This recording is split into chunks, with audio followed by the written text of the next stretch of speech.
անգամից չեսնեմ Ռուսաստան-Ադրբեջան հարաբերություններ ինչ տեղի ունեցավ արդյոք այդպես մեծ ռևերանսներ չէր Պուտինի կողմից, եթե այո, ապա ինչ զարգացումներ եք տեսնում, առաջին հարց, եւ երկրորդ հարց, կարծում եմ ուշագրավ է, արժե ընթերցեմ։ Կրեմլը հայտարարել է, որ Բաքվի եւ Ադրբեջանի միջև վերջնական հաշտությունը պետք է ստորագրվի Մոսկվայում։ Ակնհայտ է, որ մեր ծրագրերը կյանքի կոչելու համար դեռ շատ անելիքներ կան։ Մենք պատրաստ ենք Երևանի եւ Բաքվին տրամադրել անհրաժեշտ ողջ օգնությունը, մնացած տարաձայնությունները հաղթահարելու համար, այդ թվում համաձայն Ռուսաստանի, Հայաստանի եւ Ադրբեջանի ղեկավարների եռակողմ հայտարարություն, ասել է Գալուզինը։ Խնդրեմ։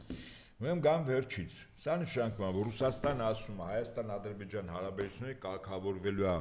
4 եռակողմով, 1 նոյեմբերի 9 վերջ, այդ Տրամպի ուղի, բան օգոստոսին ստորագրված, նախաստորագրված փաստաթուղթ Զասունցի Վատոմեստը։ Նոյեմբերի 9-ով։ Այո։ Սա նշանակում է, որ Արցախահայությունը պիտի վերադառնա Արցախ։ Այդ եթե ուզենա։ Իհարկե։ Ավելին լաչինի միջազգային։ Նոյեմբերի 9-ը ենթադրում էր, որ այնտեղ տարածքները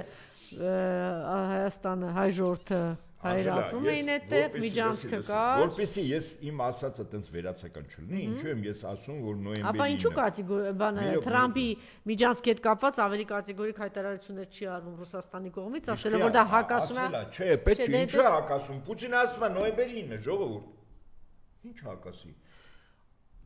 Ընդ որում նոյեմբերի 9-ով մի շարք հարցեր է, եւ դրանից հետո եւս եռակողմա չէ ստորագրվել, հո միայն նոյեմբերի 9-ը չի։ 4 եռակողմա ստորագրվել, որտեղ Ռուսաստանի Դաշնության նախագահի ստորագրությունն է։ Հիմա Գալուզին ինչ ասում։ Գալուզինի ասած իմաստը ո՞րն է։ Ասում են մենք մեր ստորագրածի տերն ենք։ Եվ մեզ չի տակում թե ամերիկան ստեղ ինչ արել, ոնց արել, խի արել եւ այդպես շարունակ։ Այսինքն Ռուսաստանը նորից եմ կրկնում, ասում է ես պատասխանատու եմ որպես միջնորդ, որտեղ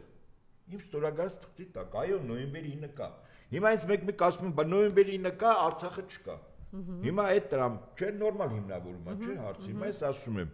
Չէ, նոյեմբերի 9-ը կա եւ տակը ոչինչ չկա, նոյեմբերի 9-ի փաստաթղթը։ Այո, չկա։ Չէ, տակը կա, ոչ չկա, 120,000 Ղարաբաղից դուրս եկած կա։ Մի րոպե, 120,000 մարդ կա, որը կարա վերադառնա։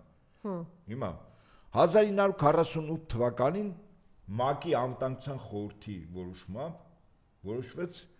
մի տարածքում ստեղծել երկու պետություն։ Անժելա, Իսրայել եւ Պաղեստին։ Պաղեստին պետությունը առ այսօր չի ստեղծվել, չէ՞, բայց այդ փաստաթուղթը կա, ճիշտ է։ Այդ ժողովուրդը կռիվ է տալիս, չէ՞։ 48 թվից անցել է հաստորեն 77 տարի։ Եթե իրավական հիմքը կա,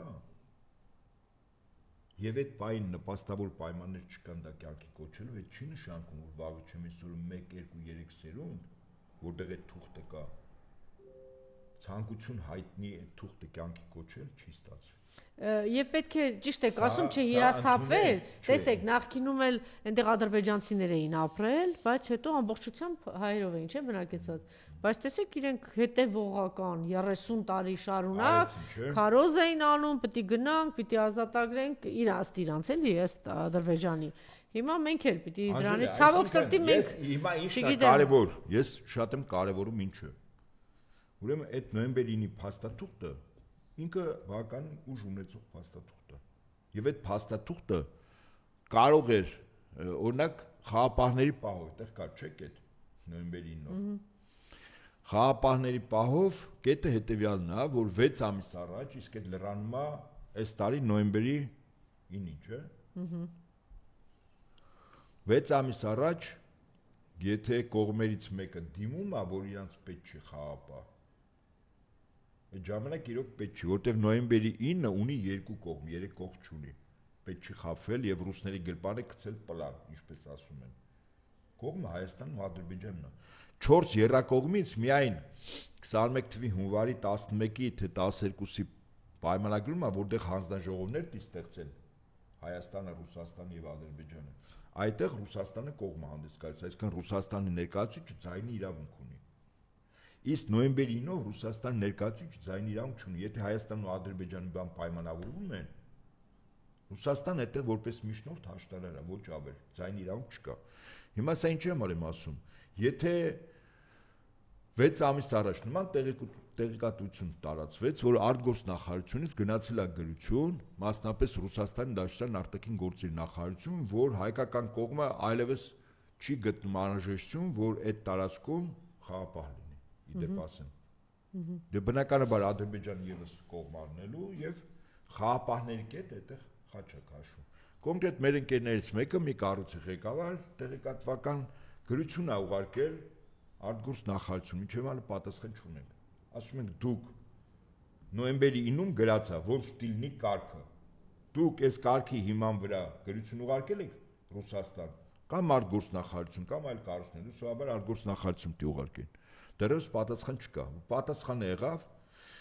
եւ եթե Աստված մի արասե, պարզի որ որը շահագրգիռ կողմը դի Ադրբեջանն լինի, որ խաղապահ չլինի։ Պարզվում է Հայաստանն է շահագրգիռ։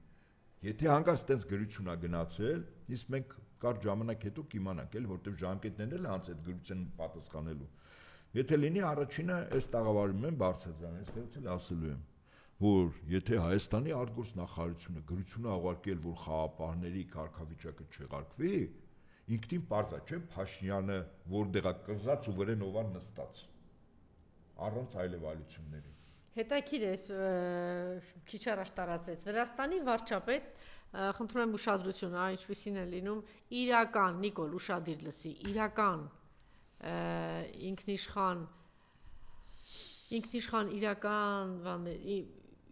իրական ինքնիշխան պետությունների ղեկավարները։ Վրաստանի վարչապետ Իրակլի Կոբախիձեն չեղարկել է հանդիպումը Ֆինլանդիայի արտաքին գործերի նախարար եւ ԵԱՀԿ գործող նախագահ Էլինա Վալտոննենի հետ։ Ինչու՞։ Հետաքրքիր է, չէ՞։ Երեկվա անօրինական հանրահավաքին մասնակցելու եւ կեղծ հայտարարությունների պատճառով վարչապետը չեղարկել է նրա հետ հանդիպումը։ Ոչ, այդքան, բայց ինքնիշխան երկիրից է լինում։ Այո։ Ոչ թե կենացով։ Տեղը ասում ես հիբրիդային եսիմ ինչ են մեր մոտ նախապատդ, հետո գում լաջիմիջ, չգիտեմ ինչ ես անում, կամ այստեղ դեսպանատների պահվածքը մենք տեսանք թե ինչ է որ ազգային ժողովի առհասարակ իրենց մասնակցությունը բոլոր միջև իշխանության գալու, այս բոմժերի իշխանության գալը, ակտիվությունը եւ ինչպես էին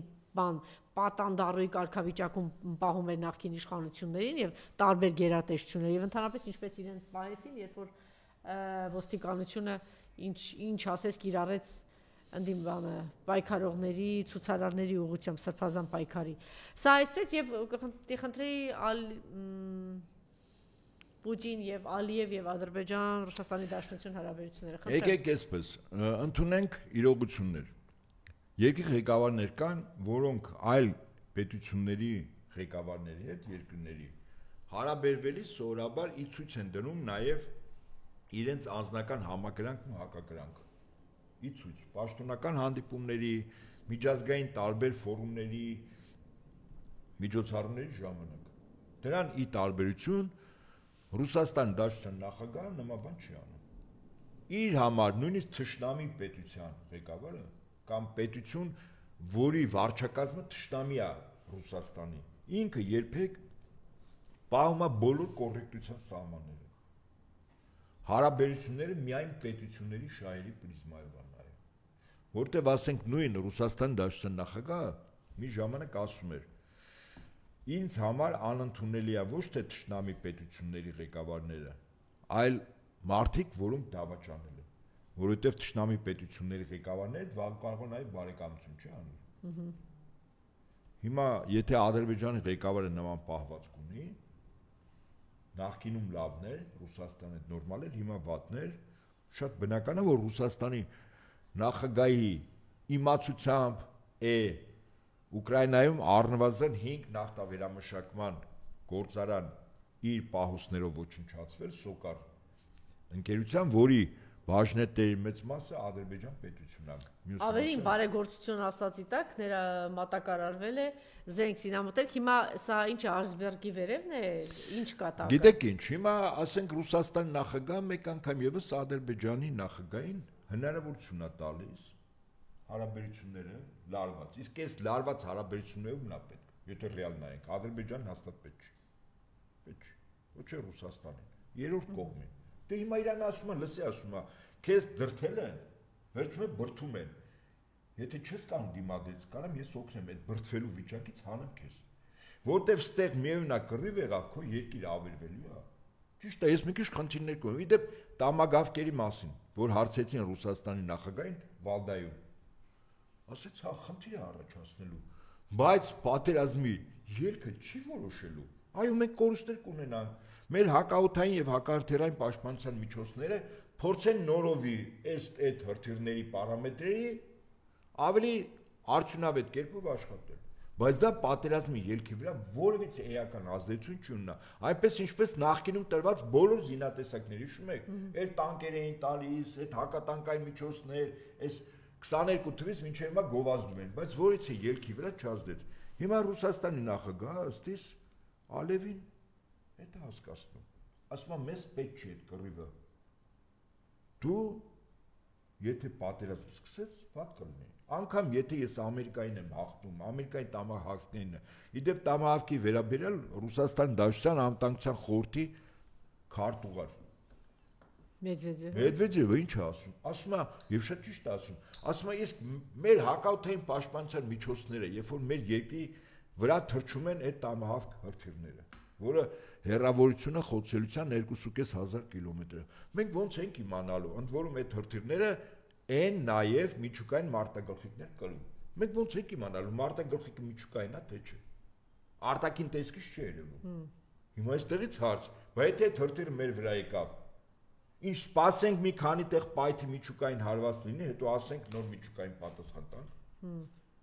Բարձր չէ պատասխանը։ Այսինքն մենք գնահատելու ենք, որ ինքը միջուկային հարված է եւ միջուկային զենքով հարվածել են կնդող որտեղից տրել է։ Եվ իսկ դրանից առաջ Պուտինը ինչ էր ասում, որոշում կայացնող կենտրոններին են խփում։ Ոչ միայն որտեղից հրթիռը տրել է, այլ որտեղ որոշում է կայացվել։ Իսկ նման որոշումներ վստահաբար կայացվում են Լոնդոնում, Վաշինգտոնում։ Դա վաղուց էր հայտարարում, բայց չէ, հիմա ես ուղղակի հիշեցնում եմ։ Չէ, բայց ես չգիտեմ, որ այդ որոշում կա, առաջին սկզբանե այդ որոշումը այնտեղ կայացել է, այնպես որ հələ առայժմ հայտարարությունը։ Հիմա ինչ, Ռուսաստանը Դե հիմա, չէ, հասկանում եմ, մտածեք, դե հիմա ինչ, միջուկային պատերազմ չի սկսելու։ Այո, բարձր չէ գալիս, որտեվ տամահավքերի դրամադրելը ինքը միջուկային պատերազմի սկիզբը։